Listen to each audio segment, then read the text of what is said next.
Hello guys! Kumusta kayo? Welcome sa aking channel, Nathaniel Travels. Ngayon, pag-uusapan natin sa video na to kung paano kayo makahanap ng murang accommodation dito sa Spain. Alam niyo naman dito sa Europe in general, sobrang mahal ang mga accommodation.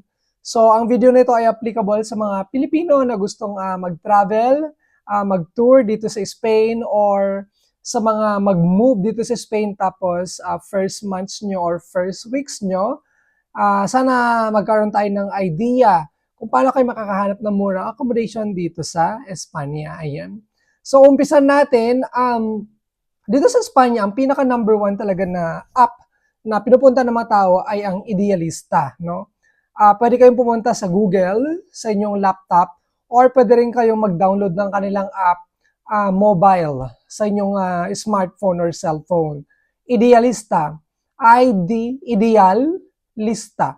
Ayun. So, one word lang siya. Color, ang tawag dito parang light green or apple green. Parang ganun yung kulay niya. So, dun sa idealista, nilalagay mo doon yung, I think country muna magsaset ka muna hanggang sa makapunta ka na maglalagay ka ng district or lugar. Halimbawa, Chamberí or Tetuan sa Madrid, maglulagay ka doon. Pwede ka ring parang i-map out mo siya. Maglagay ka ng circle, tapos lahat ng mga available na mga houses or apartments, makikita mo doon. Doon sa, for example, mag-draw ka ng circle, mag-appear lahat siya doon. Idealista, yan. Dito sa Idealista, mag-ingat po tayo kasi maraming mga scams dyan, no? Mga scammer. So, sa akin, hanggat hindi kayo nakaka-move doon sa bahay, wag na wag kayong mabibigyan ng pera.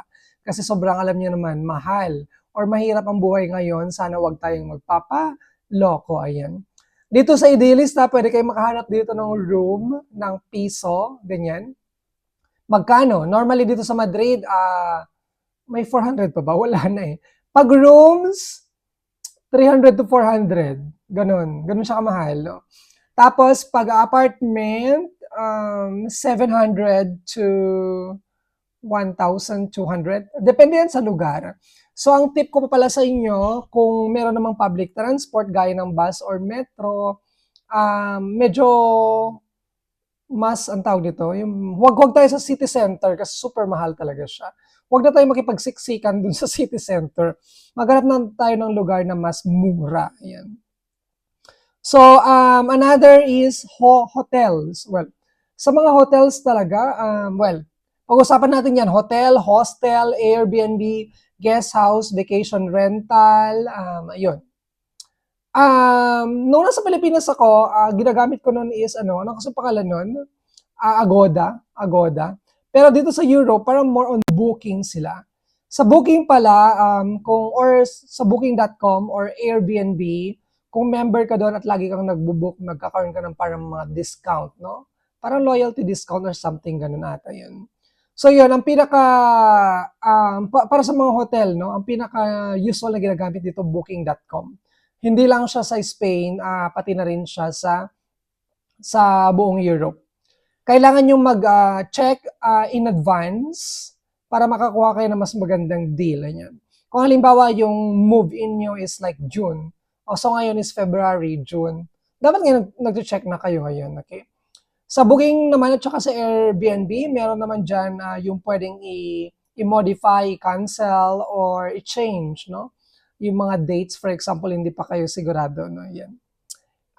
Hostel World, narinig nyo na ba to? Although yung number one talaga is booking.com, no? Para sa mga hotel.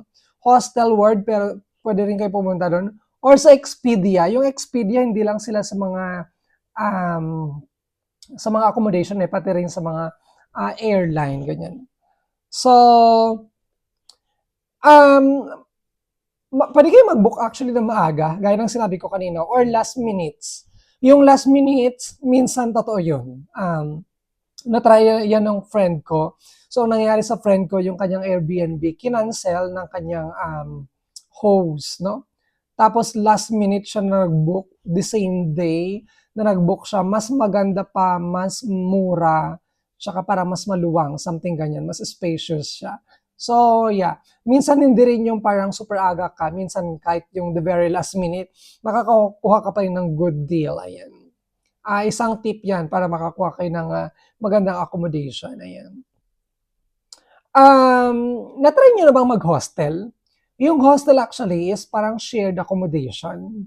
Normally yung mga nag-hostel is mga estudyante or yung parang mga walang pera. Hindi naman sa walang pera, pero yung siguro hindi pa sila nag-work, yung mga ganyan. Pero sa akin, practically, like, bakit hindi ko siya ita-try kung mas mura naman siya? Okay. Sa akin, personally na-try ko na siya, malinis and mura. Sa Valencia, meron ako dati na-try dun mga 10 euros in a day or per night. Kahit sa Berlin, na-try namin yun, parang 8 or 9 euros per night. Yun nga lang, yun yung yung pro niya, no? Yung kanyang advantage. Yung kanyang cons, ang tawag nito, shared siya.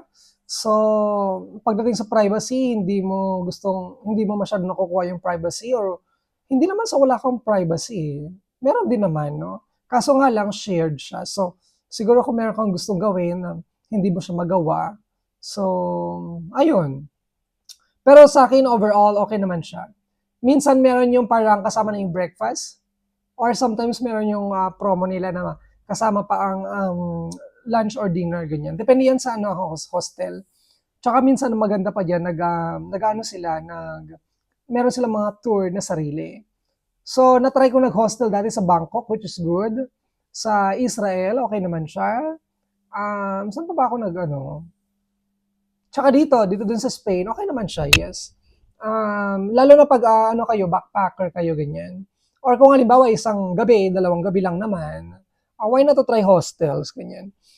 Meron yung chain of hostels ko dati, parang nakalimutan ko na kasi, parang you can just check no, parang best hostels in Europe, parang ganyan, for backpacking. So minsan makikita nyo dun sa mga reviews nila, yung reviews meron din mga couple, students, ganyan, backpackers, solo travelers. So madami, magandang itry ang hostel. Very safe po ang hostel dito sa Europe or sa Spain. Ayan.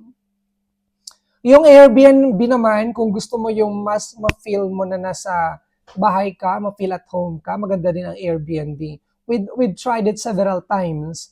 Nung pumunta kami ng, dito sa Spain, and then nung pumunta kami ng Greece, nung pumunta kami ng Santorini at saka, Mykonos, yung host namin very, ang tawag nito, very, talagang welcoming, no? Meron pa siyang binigay something sa amin dati. Surprise yun. So, yun. Ayan. Tsaka maganda din kung halimbawa na nakatira yung may-ari doon sa Airbnb, kung may problema, madali lang siyang puntahan, madali lang siyang kumonekta. Pero sa akin personally, mas gusto ko na hindi nakatira yung may-ari doon. Like, para magkaroon ka talaga ng sariling, ang tawag nito, privacy, ganyan. Okay. Pumili ng mga lugar na hindi sobrang kadami ng turista. Ito yung sinasabi ko kanina, no? Meron naman yung mga lugar na hindi mo talaga ma-avoid yung tourist. Like say for example, Paris or Madrid or Barcelona, talagang turista yan. Kahit na temporary accommodation lang ang hanap mo or longer, dapat dun ka sa outside ng city para mas mura talaga, ganyan. Pero kung halimbawa dito sa Madrid or Barcelona, talagang touristy ang place, which is mahal talaga yung mga accommodation. Ayan. Ang tawag nito, yung accommodation mo, the nearer the city center, the higher the price. Normally may ganun. Pero meron naman yung kahit nasa city center siya, pero affordable siya. Ayan. Okay, ano pa ba? Minsan actually, nabibigay din sila ng promo. Or minsan, halimbawa, nag-book ka sa kanilang chain, pagka-checkout mo, or after few months or years, so bibigay ulit sila ng additional discount. Parang loyalty. Kumbaga, yung purpose nila doon is for you to return. Ayan. Another one is, kailangan din nating mag-compare ng presyo. Palagi naman natin yung ginagawa, no? Ang tawag kasi noon, parang yung window shopping, ganyan. Nagko-compare tayo ng price. Bago ka mag-book, i-check mo muna yung different available websites, no? Kung halimbawa, meron palang ganito, or bago ka kumuha ng piece or apartment, no? Mas mura ba yung ganito, ganyan. Normally, yung prices nila, hindi na talaga siya, ang tawag nito, mababago, yan. Pero if you compare, kung mas maganda ba rito or hindi, tignan mo yung amenities, kung mas malapit ba siya sa city center, yung environment surroundings, kailangan mo din siya i-consider, no? Malapit ba ito sa supermarket, sa school, sa workplace ko, or sa mga pupuntahan ko, yung mga ganun. Kailangan mo talaga siyang tignan. I usually use Google Map para makita ko kung ano, maganda pa tong place na to, ganyan. So, ayan. Okay naman. Sobrang easy actually ang pag-travel dito sa Europe. Ang pagtira. Well, easy din siya pero medyo pricey na ngayon. Kaya may mga nag-rally na about it. So, yan. Ayun, so ayun lang, kailangan yung mag-compare ng price, check niyo yung different websites, check niyo yung mga websites na sinabi ko, Idealista, Booking.com, Agoda, Expedia, Hostelworlds, minsan meron silang mga discounts, no, na binibigay, and meron din yung mga loyalty or return discounts na binibigay nila, ayan.